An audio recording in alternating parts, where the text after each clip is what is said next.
জয়গুরু বন্ধুরা, আমার চ্যানেলে বিউটিস কিচেনে আপনাদের সবাইকে স্বাগত। আজকে আমি আপনাদের রান্না করে দেখাবো আমন্দি মাছ দিয়ে পালং শাক দিয়ে তরকারি। দেখুন এখানে আপনাদের দাদা আমন্দি মাছ নিয়ে আসছে, আমি কেটে বেছে রেখেছি ধুয়ে টুয়ে। এবার আমি লবণ হলুদ মাখাবো। আমন্দি মাছের কিন্তু মাথা রাখি না, যেহেতু মাথা চিবালে ভালো লাগে না, তাই মাথাটা ফেলে দিয়েছি। মাথাগুলো ফেলে দিয়ে আমি কেটে বেছে ধুয়ে রেখেছি। দেখুন এখানে পালং শাক, আমি ছোট পালং শাক নিয়ে এসেছি, একদম কচি কচি। সেটাকে আমি কেটে ধুয়ে বেছে এখানে রেখে দিয়েছি। পালং শাক কিন্তু আলু দেবো না, শুধু পালং শাক দিয়েই হবে আমাদের মাছ দিয়ে তরকারি। মাছে লবণ হলুদ মাখানো হয়ে গেছে। আমি দেখুন এখানে কড়া বসিয়ে দিয়েছি, কড়া গরম হয়ে গেছে। এবার কড়াতে আমি তেল দিয়ে দেবো আমুদি মাছ ভাজার জন্য। যেহেতু কড়া গরম হয়ে গেছে, তেলও দেখুন দেওয়ার সঙ্গে সঙ্গে তেলটাও একদম তেতে গেছে, গরম হয়ে গেছে। এবার আমি মাছ দিয়ে দেবো। মাছ দিয়ে দিচ্ছি। এবার মাছ দিয়ে সুন্দর করে ভেজে নেব। দেখুন বন্ধুরা, আমার মাছ ভাজা হয়ে গেছে, এবার আমি নামিয়ে নেব। মাছ ভাজা আমার দেখুন সব হয়ে গেছে বন্ধুরা। এবার এই যে কড়াইতে মাছ ভেজেছি, এই কড়াইতে আমি জল দিয়ে দেবো। যেহেতু শাকের তরকারি আগে জল জাল হবে, জল দিয়ে দিচ্ছি দেখুন। এবার এই জল জাল হবে, ঝোল লবণ হলুদ দিয়ে দেবো। এবার আমি দিয়ে দেবো লবণ, এই ঝোলের উপরেই জাল হবে। দিয়ে দেবো হলুদ। এবার নেড়ে চেড়ে এই ঝোলটা জাল হবে, জাল হওয়ার পরে আমি শাক দিয়ে দেবো। দেখুন বন্ধুরা, এখানে আমি যে মাছ ভেজে নামিয়ে রেখেছিলাম, লঙ্কা চিড়ে রেখেছি, এটা আমি এবার ঝোলে দিয়ে দেবো। ঝোল দেখেন টকবক ফুটছে, এবার আমি দিয়ে দেবো। মাছ এবং লঙ্কা চিড়ে একসঙ্গে জাল হবে, তারপরে আমি শাকটা দিয়ে দেবো। আমি আজকে এই শাকের তরকারি রসুন ফোড়ন দেবো, কিন্তু সব শাকের তরকারিতে মোটামুটি রসুন ফোড়ন দিই, মাছ দিলেও। এখানে দেখুন বন্ধুরা, আমি রসুন হামানদিস্তায় রসুন রেখে দিয়েছি ছুলে, আমি রসুন দেবো ফোড়নে। রসুনটাকে এবার এভাবে থেতো করব। দেখুন বন্ধুরা, আমার রসুন থেতো করা হয়ে গেছে, ঝোলও কমে এসছে। এবার আমি দিয়ে দেবো শাক দিয়ে ধুয়ে রেখে দিয়েছিলাম পালং শাক কচি কচি, আমি শাকটা দিয়ে দিচ্ছি ঝোলে।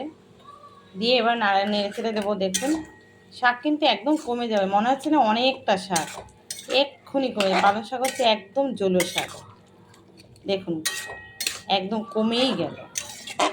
এবার এই শাকটা একটু ঝোলে মাছের সঙ্গে জাল হবে এবং গলেও যাবো, আমি ফোড়ন দিয়ে দেবো।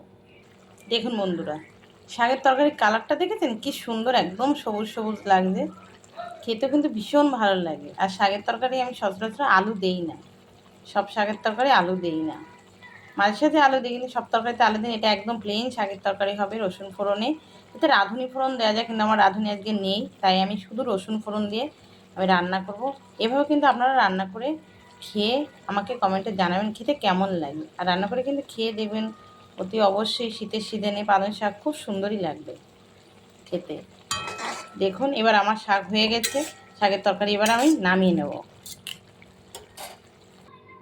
আমি কড়াটা একটু জলে ধুয়ে বসিয়েছি, দেখুন কড়া গরম হয়ে গেছে। এবার আমি ফোড়নের জন্য তেল দিয়ে দেবো। তেলটা একটু গরম হবে, তেল কিন্তু গরম হয়ে এসছে দেখুন বন্ধুরা। এবার আমি দিয়ে দেবো একটা শুকনো লঙ্কা 3টে টুকরো করেছি, দিয়ে দেবো। একটু সেন্টটা ভালো আসে তাই আমি দিচ্ছি। দিয়ে দেবো একটু সামান্য জিরে, যেহেতু রাঁধুনি নেই তাই একটু জিরে দিয়ে দিচ্ছি, 2-4টে জিরে দিয়ে দিয়েছি। এটা একটু লাল লাল হলে আমি রসুনটা দিয়ে দেবো। দেখুন জিরে লাল হয়ে এসছে, আমি এবার দিয়ে দেবো রসুনটা, বেটে যেটা থেতো করেছি সে রসুনটা দিয়েছি ফোড়নে। এটাকে একটু লাল লাল ভাজা করব। দেখুন বন্ধুরা, রসুন কিন্তু লাল হয়ে গেছে, আমি তরকারি দিয়ে দিচ্ছি।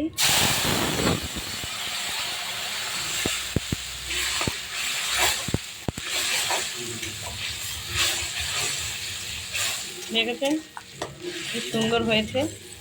এবার এটা একটু জাল হবে, ফুটবে। দেখেছেন কালারটা কি সুন্দর হয়েছে শাকের তরকারি। দেখুন বন্ধুরা, আমার তরকারি হয়ে গেছে, এবার আমি শাকের তরকারি নামিয়ে নিচ্ছি। দেখুন বন্ধুরা, শাকের তরকারির কালারটা কি সুন্দর হয়েছে, খেতেও কিন্তু ভীষণ ভালো লাগে শাকের তরকারি খেতে। আমার তো ভীষণ প্রিয়, আমার মেয়েরও খুব প্রিয় শাকের তরকারি। তো আপনারা যদি এই তরকারিটা একবার রান্না করে খেয়ে দেখেন, সত্যিই ভালো লাগবে। তো আমার রান্নাটা যদি আপনাদের ভালো লেগে থাকে তাহলে please please please like, share, comment করতে কিন্তু ভুলবেন না, আর সাবস্ক্রাইবটা করে দেবেন। জয় গুরু।